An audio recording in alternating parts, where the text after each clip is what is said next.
নমস্কাৰ এই মুহূৰ্তত আহি পৰিছে ৰাতিপুৱাৰ কেইবাটাও বিগ ব্ৰেকিং নিউজ। আজি হৈছে 17 ডিচেম্বৰ। গোটেই অসম তথা ভাৰতৰ বিভিন্ন প্ৰান্তৰ পৰা যুগুত হৈছে কেইবাটাও গুৰুত্বপূৰ্ণ খবৰ।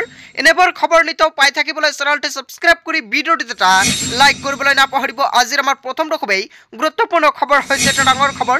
হয় বন্ধু-বান্ধৱীসকল, মন্দিৰ ভাঙি নিৰ্মাণ কৰা নাছিল মছজিদ আৰু আদালতৰ ৰায়ৰ বিৰুদ্ধে এইবাৰ আৰছাদ মাদানীয়ে কেইবাটাও গুৰুত্বপূৰ্ণ মন্তব্য কৰিছে। এমূৰ্ত অসমবাসী ৰাজ্যক জনাইছো বিগ ব্ৰেকিং নিউজ। কিয়নো মন্দিৰ ভাঙি নিৰ্মাণ কৰা নাছিল মছজিদ আৰু আদালতৰ ৰায়ৰ বিৰুদ্ধেও এইবাৰ আৰছাদ মাদানীয়ে কেইবাটাও গুৰুত্বপূৰ্ণ মন্তব্য কৰিছে। কাৰোবাৰ ঘৰ ভাঙি তাত মছজিদ বনালে সেইটো মছজিদ নহয়। ইছলামৰ নিয়ম অনুসৰি ঘৰ ভাঙি তাত মছজিদ বনালে কুবুল নহয় বুলি মন্তব্য কৰিছে আৰছাদ মাদানীয়ে। লগতে মুথুৰাৰ শাহী ঈদগাহত চাৰ্ভেৰ বিৰুদ্ধে মাত মাতিলে আৰছাদ মাদানীয়ে আৰু এলাহাবাদ হাইকোৰ্টৰ সিদ্ধান্তক মানি লোৱা নাই জমিয়ত উলেমা ই হিন্দৰ চিফ আৰছাদ মাদানীয়ে আৰু 1991 অধিনিয়মৰ বিৰুদ্ধে গৈ এই চাৰ্ভেৰ সিদ্ধান্ত লোৱা হৈছে বুলি দাবী কৰিছে মাদানীয়ে। আৰু যেতিয়ালৈকে এনে আইন থাকে তেনে স্থলত এনে সিদ্ধান্ত আদালতে ল'ব নোৱাৰে বুলি মন্তব্য কৰিছে। আৰু ইছলামৰ নিয়মত কোনো এটা ঘৰ ভাঙি তাত মছজিদ বনালে সেইটো মছজিদ বুলি ক'ব নোৱাৰি আৰু য'ত মছজিদ থাকে তাত মন্দিৰ থকা বুলি কোৱাটো যুক্তি নহয় বুলি মন্তব্য কৰিছে মাদানীয়ে। হয় বন্ধু-বান্ধৱীসকল, মাদানীয়ে এটা গুৰুত্বপূৰ্ণ মন্তব্য কৰিছে। আচলতে আৰছাদ মাদানীয়ে যদি মন্তব্য কৰিছে আপোনালোকে কি ক'ব? যদি আপোনালোকৰ কিবা মন্তব্য কৰিব লগা থাকে আপোনালোকৰ মন্তব্যটো নিশ্চয় কমেণ্টৰ জৰিয়তে জনাবলৈ নাপাহৰিব। তাৰপিছত অসমবাসী ৰাজ্যক জনাইছো আমাৰ 2 নম্বৰটো খুবেই গুৰুত্বপূৰ্ণ খবৰ। লগতে এটা ডাঙৰ খবৰ, মুখ্যমন্ত্ৰী হিমন্ত বিশ্ব শৰ্মাই এটা ডাঙৰ মন্তব্য কৰিছে। কিয়নো ডিজিপি জিপি সিঙৰ এইবাৰ আলপস্বাধীনৰ বাঘ যুদ্ধৰ মাজত মুখ্যমন্ত্ৰী হিমন্ত বিশ্ব শৰ্মাৰ এটা বৃহৎ মন্তব্য। হয় বন্ধু-বান্ধৱীসকলে এইবাৰ এটা ডাঙৰ মন্তব্য কৰিছে অসমৰ মুখ্যমন্ত্ৰীগৰাকীয়ে। ডিজিপি জিপি সিঙৰ আলফা স্বাধীনৰ বাঘ যুদ্ধৰ মাজতেই মুখ্যমন্ত্ৰী কেইবাটাও ডাঙৰ মন্তব্য। পৰেশ বৰুৱাই কাৰোবাক বেয়া পাব পাৰে আৰু তাত আমাৰ ক'বলগীয়া একো নাই বুলি মন্তব্য কৰিছে মুখ্যমন্ত্ৰীয়ে। কিন্তু ইয়াৰ বাবে নিজৰ জননী জন্মভূমিৰ ওপৰত বোমা মাৰিব নালাগে আৰু পৰেশ বৰুৱাৰ সৈতে মই কথা পাতিয়েই থাকোঁ, তাত মেকানিজমৰ কোনো প্ৰয়োজন নাই। আৰু পৰেশ বৰুৱাৰ সৈতে মই এতিয়ালৈকে 10ৰ পৰা 12 বাৰ কথা পাতিছোঁ। মুখ্যমন্ত্ৰী হিচাপে মই পৰেশ বৰুৱাৰ সৈতে কথা পাতিবই পাৰোঁ বুলি মন্তব্য কৰিছে অসমৰ মুখ্যমন্ত্ৰী ডক্টৰ হিমন্ত বিশ্ব শৰ্মাই। আৰু কথা পতাটো ডাঙৰ কথা নহয়, কথা পাতি সহজতত উপনীত হোৱাটোহে ডাঙৰ কথা। আৰু 2টা বা 3টা গ্ৰেনেড ফুটালেই অসমখন স্বাধীন হৈ নাযায় আৰু তেনে কাৰ্যই অসমৰ ক্ষতিহে কৰিব। আৰু অসমত এতিয়া বিনিয়োগৰ পৰিৱেশ এটা আহিছে বুলি মন্তব্য কৰিছে আৰু বিনিয়োগকাৰীসকলৰ সৈতে আলোচনা চলি আছে। আৰু এনেধৰণৰ কুটাঘাতৰ ঘটনাই অসমত উন্নতিৰ পথ বাধা সৃষ্টি কৰিব। আলোচনাপন্থী আলফাৰ সৈতে শীঘ্ৰে শান্তি চুক্তি সম্পূৰ্ণ হ'ব আৰু শান্তি চুক্তিৰ খচৰা চূড়ান্ত কৰা হৈছে। আৰু জানুৱাৰী মাহৰ ভিতৰত আলোচনাপন্থী আলফাৰ সৈতে চুক্তিৰ চেষ্টা চলোৱা হৈছে। হয় বন্ধু-বান্ধৱীসকলে এটা বিগ আপডেট। মুখ্যমন্ত্ৰী হিমন্ত বিশ্ব শৰ্মাই কেইবাটাও গুৰুত্বপূৰ্ণ মন্তব্য কৰিছে। ইয়াৰ বিষয়ত আপোনালোকে কি ক'ব? যদি আপোনালোকৰ কিবা মন্তব্য কৰিব লগা থাকে আপোনালোকৰ মন্তব্যটো নিশ্চয় কমেণ্টৰ জৰিয়তে জনাবলৈ নাপাহৰিব।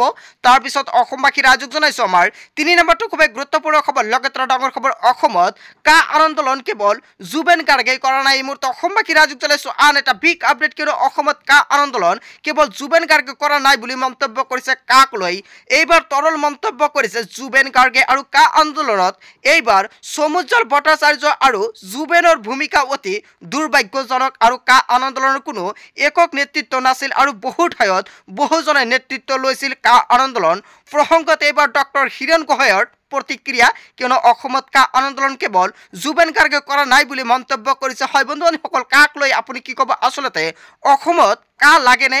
ইয়াৰ বিষয়ত যদি আপোনালোকৰ কিবা ক'ব লগা থাকে আপোনালোকৰ মন্তব্যটো নিশ্চয় কমেণ্টৰ জৰিয়তে জনাবলৈ নাপাহৰিব।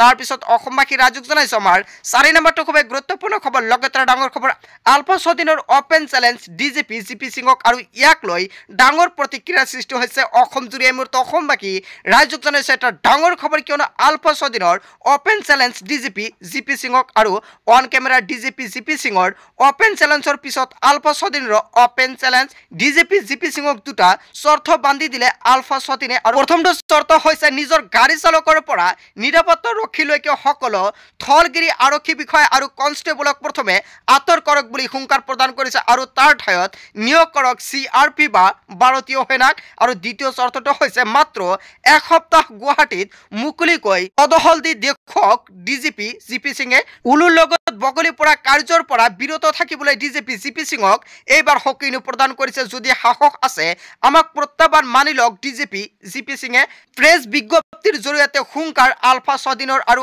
আলফাৰ অপেন চেলেঞ্জ এইবাৰ ডিজিপি জিপি সিঙক আৰু ইয়াক লৈ ডাঙৰ প্ৰতিক্ৰিয়া সৃষ্টি হৈছে ৰাজ্যজুৰি হয় বন্ধুবান্ধৱীসকল আলফা স্বাধীনে যিটো হুংকাৰ প্ৰদান কৰিছে ডিজিপি জিপি সিঙক ইয়াৰ বিষয়ত আপোনালোকে কি ক'ব যদি আপোনালোকৰ কিবা মন্তব্য কৰিব লগা থাকে আপোনালোকৰ মন্তব্যটো নিশ্চয় কমেণ্টৰ জৰিয়তে জনাবলৈ নাপাহৰিব তাৰপিছত অসমবাসী ৰাজুক জনাইছো আমাৰ 5 নম্বৰটো খুবেই গুৰুত্বপূৰ্ণ খবৰ লগতে ডাঙৰ খবৰ চাকৰিৰ নামত 50 পইচাও কোনেও ল'ব নোৱাৰিব এই মুহূৰ্তত অসমবাসী ৰাজুক জনাইছো আন এটা বিগ ব্ৰেকিং নিউজ কিয়নো চাকৰিৰ নামত এইবাৰ 50 পইচাও কোনেও ল'ব নোৱাৰিব চাকৰিৰ নামত কোনেও ধন বিচাৰিব নোৱাৰিব কিয়নো ধন বিচাৰিলে কঠোৰ শাস্তিৰ সন্মুখীন হ'ব বুলি হুংকাৰ প্ৰদান কৰিছে কঠোৰ সকীনি প্ৰদান কৰিছে প্ৰমোদ বৰাই আৰু চাকৰিৰ নামত 50 পইচাও কোনেও ল'ব নোৱাৰিব বুলি এইবাৰ প্ৰমোদ বৰাই হুংকাৰ প্ৰদান কৰিছে তাৰপিছত অসমবাসী ৰাজ্যক জনাইছো আমাৰ 6 নম্বৰটো খুবেই গুৰুত্বপূৰ্ণ খবৰ লগতে ডাঙৰ খবৰ কিয়নো সমগ্ৰ দেশত কা বলবৎ হ'ব আৰু নাগৰিকত্ব সুৰক্ষিত থাকিব সংখ্যালঘু লোকৰ আন এটা ডাঙৰ মন্তব্য কৰিছে অমিত শাহে কৈছে সমগ্ৰ দেশত কা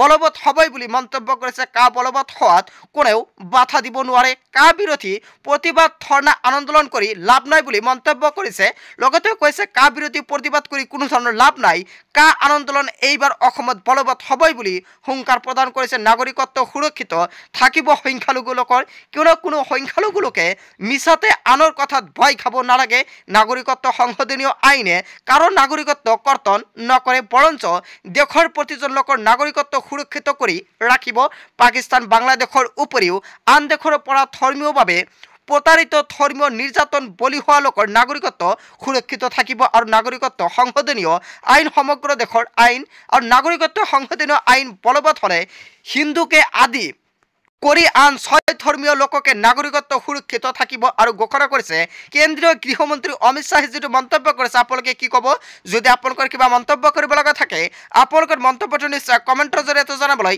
নাপাহৰিব তাৰপিছত অসমবাসী ৰাজুক জনাইছো আমাৰ 7 নম্বৰটো খুবেই গুৰুত্বপূৰ্ণ খবৰ লগতে এটা ডাঙৰ খবৰ 2024ৰ ফাইনেলত কোনে জয়ী হ'ব এনডিএ ইণ্ডিয়া এলায়েন্স আৰু প্ৰকাশ পালে অপিনিয়ন পল আৰু ইয়াক লৈ ডাঙৰ প্ৰতিক্ৰিয়া সৃষ্টি হৈছে এই মুহূৰ্তত অসমবাসী ৰাজুক জনাইছো আন এটা বিগ ব্ৰেকিং নিউজ কিয়নো 2024ত কেন্দ্ৰত কোনে চৰকাৰ গঠন কৰিব আৰু কাৰ হাত লৈ যাব দেশৰ শাসন আৰু ইয়াক লৈ ডাঙৰ প্ৰতিক্ৰিয়া সৃষ্টি হৈছে অসমত 2024ৰ ফাইনেলত কোনে হ'ব জয়ী আৰু এনডিএ ইণ্ডিয়া এলায়েন্স আৰু কোনে হ'ব দেশৰ প্ৰধানমন্ত্ৰী নৰেন্দ্ৰ মোদী নে ৰাহুল গান্ধী 2024ৰ লোকসভা নিৰ্বাচনৰ প্ৰেক্ষাপটত প্ৰকাশ পালে অপিনিয়ন পল আৰু প্ৰাক লোকসভা নিৰ্বাচনৰ সমীক্ষাত প্ৰকাশ কৰিছে ইকনমি টাইমছ আৰু টাইমছ নাও গ্ৰুপে আৰু আজি যদি নিৰ্বাচন অনুষ্ঠিত হয় তেন্তে কোনে কিমানখন আসন লাভ কৰিব আৰু ইকনমিক টাইমছ আৰু টাইমছ নাওৰ সমীক্ষাত এনডিএক দিয়া হৈছে 323খন আসন আৰু ইকনমিক টাইমছ আৰু টাইমছ নাওৰ সমীক্ষাত ইণ্ডিয়া এলায়েন্সক দিয়া হৈছে 163খন আসন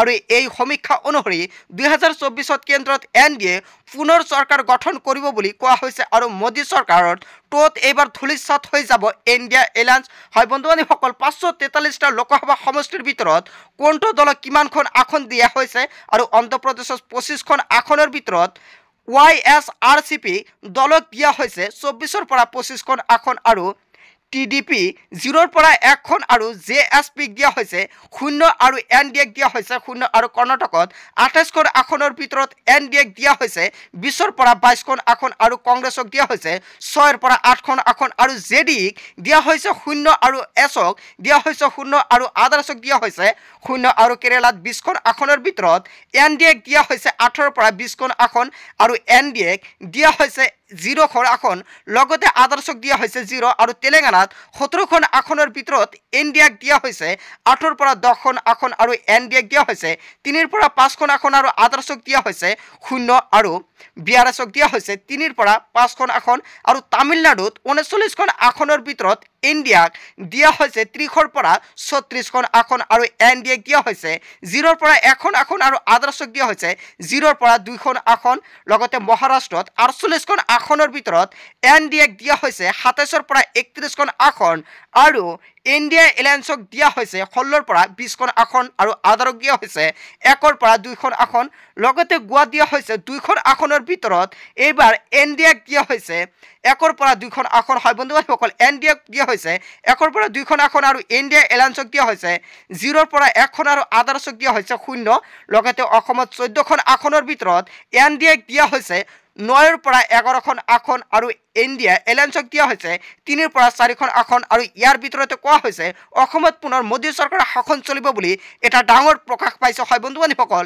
এটা বিগ আপডেট মুকলি আহিছে ইয়াৰ বিষয়ত আপোনালোকে কি ক'ব যদি আপোনালোকৰ কিবা মন্তব্য কৰিব লগা থাকে আপোনালোকৰ মন্তব্যটো নিশ্চয় কমেন্টৰ জৰিয়তে জনাবলৈ নাপাহৰিব সো বন্ধুসকল আজিৰ মূল ভিডিঅ'খনত আপোনালোকক কিখিনি সৰু কেইটামান ইনফৰমেশ্যন দিবলগীয়া আছিলে ভিডিঅ'টি ভাল লাগিলে লাইক কমেন্ট শ্বেয়াৰ কৰিব আৰু যদি এতিয়ালৈকে চেনেলটি সাবস্ক্ৰাইব কৰা নাই তেন্তে এনেকুৱা নতুন নতুন ইনফৰমেটিভ তথা হেল্পফুল ভিডিঅ' পাবলৈ হলে চেনেলটি সাবস্ক্ৰাইব কৰিবলৈ নাপাহৰিব so thank you for watching full video'